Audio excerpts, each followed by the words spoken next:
Good morning friends, आप सबों को एक और बार हमारे उद्धारकर्ता मुक्तिदाता प्रभु यीशु मसीह के सामर्थी नाम में जय मसीह की। अजीजों, आज से लेकर आने वाले शनिवार तक एक विशेष संदेश मैं आपके साथ बांटना चाहता हूं और ये श्रृंखला में होगा और मैं विश्वास करता हूं इस संदेश के द्वारा अपनी से आशीष पाएंगे। अजीजों, आप और मैं इन दिनों में महामारी के एक युग में हैं। नाना प्रकार की चुनौतियों से आप और मैं होकर जा रहे हैं और कई बार मन में विचार आता है, क्या हम इससे उभर पाएंगे, क्या हम इससे निकल पाएंगे। बहुत सारे लोग डर में हैं, बहुत सारे लोग चिंताओं के भीतर हैं। लेकिन मैं आपसे कहना चाहता हूँ, जब आप और मैं इस यात्रा में हैं, जब आप और मैं इन चुनौतियों का सामना करते हैं, मैं आपसे एक बात कहूँ, आपको मुझे परमेश्वर के वचन की तरफ लौट कर आने की आवश्यकता है। हमें देखने की ज़रूरत है कि प्रभु के भक्तों के जीवन में जब समस्याएं आई, किस तरीके का मनोवृत्ति उन्होंने बनाए रखा, किस तरीके से उन्होंने उन चीज़ों का सामना किया। और अजीजों, मैं विश्वास करता हूँ इन संदेशों की श्रृंखला के द्वारा प्रभु आपको सोचने के लिए एक नई उमंग देगा और प्रभु आपकी सहायता करेंगे। अजीजों, जो मनन का भाग हमने लिया है प्रेरितों के काम की किताब बुक ऑफ एक्ट्स चैप्टर 27 और उसकी 1 और 2 आयत लिखा है। जब ये निश्चय हो गया कि हम जहाज़ द्वारा इटली को जाएं, तो उन्होंने पौलुस और कुछ अन्य बंदियों को भी यूलियुस नामक अगस्तुस की पलटन के एक सूबेदार के हाथ में सौंप दिया।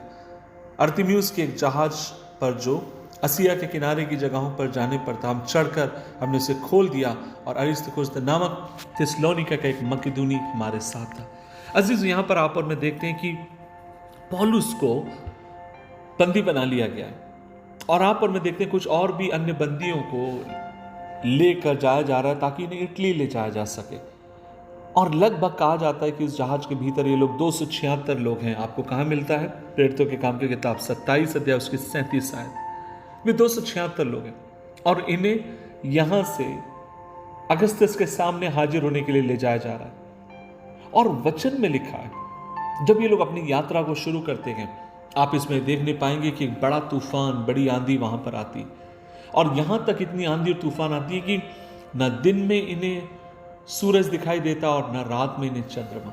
और इन लोगों की बचने की सारी उम्मीद खत्म हो गई। इन्हें लगा अब हम बचेंगे नहीं, हम मरने पर हैं। लेकिन अजीजों, मैं कहना चाहता हूं, इन मरने की हालात में, इन चुनौतियों के मध्य किस तरीके से परमेश्वर के भक्तों ने अपने विश्वास को प्रभु में बनाए रखा। आज मैं आपसे कहना चाहता हूं, हम भी आज अलग अलग प्रकार की चुनौतियों से और समस्याओं से होकर जा रहे हैं, लेकिन प्रभु का वचन आपसे मुझसे क्या कहता है? प्रभु के सेवकों ने कैसे अपने विश्वास को प्रभु में बनाए रखा, हमें उनसे सीखने की जरूरत है। और हर दिन एक बात मैं आपके साथ बांटना चाहता हूं। आप और मैं जब इस वचन को पढ़ते हैं, यहां पर आप और मैं पाते हैं, और वो ये है कि अर्तिम्यूस के एक सूबेदार के हाथ में मैं सौंप। सूबेदार अर्तिम्यूस के एक जहाज पर जो आसिया के किनारे की जगहों पर जाने पर था, हमने उसे खोल दिया और अरिस्तर्खुस नामक एक थिस्सलुनीके का एक मकिदुनी हमारे साथ था।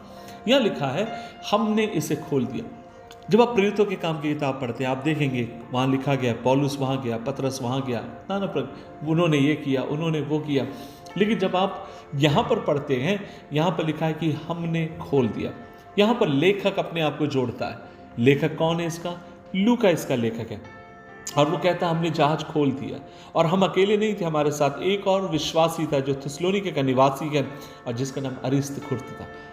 तो लेखक अपने आप को जोड़कर इस कहता है हमने खोल दिया। इसका मतलब हमें मालूम है इस जहाज के भीतर कितने विश्वासी हमें नहीं मालूम, लेकिन कम से कम हमें पता है पौलुस यहाँ विश्वासी है, अरिस्तर्खुस यहाँ पर विश्वासी है और लूका यहाँ पर विश्वासी है। आप कहेंगे भाई आप क्या कहना चाहते हैं?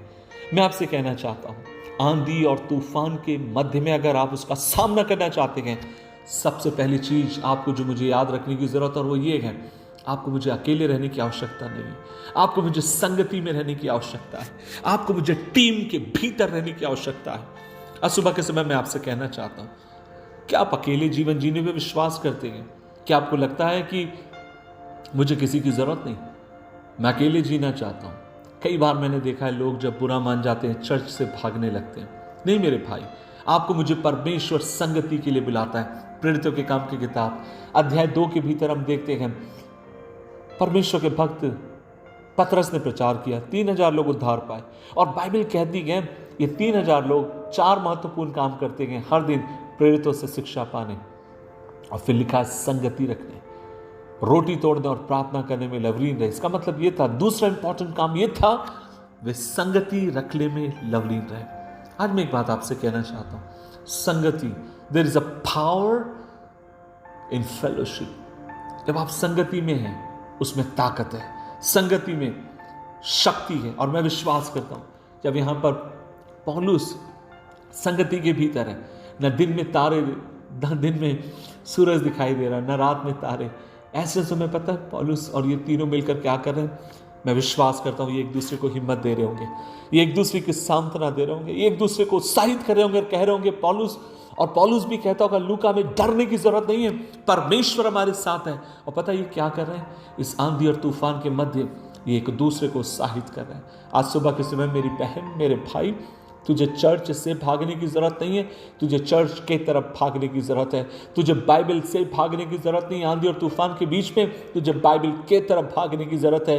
तुझे संगति से जंगल में जाकर छुप कर रहकर वैराग्य अपनाने की जरूरत नहीं है, लेकिन परमेश्वर चाहता है आप संगति में रहें, लोगों के साथ रहें और इस आंधी और तूफान का जीवन में सामना कर आगे की तरफ बढ़े।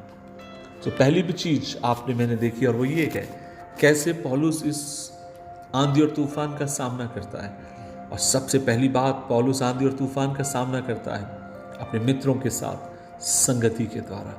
आइए हम संगति में बने रहें, खुदा हमारी सहायता करे। प्रभु जो संदेश आज हमने सुना, अनुग्रह दे हम इसमें बने रहें, संगति को तुच्छ ना जाने, भक्तों की संगति और कलीसिया को हम तुच्छ ना जाने, लेकिन अनुग्रह दे संगति में लगातार हम बढ़ते जाएं। यीशु मसीह के नाम से मांगते हैं, आमीन, आमीन, आमीन।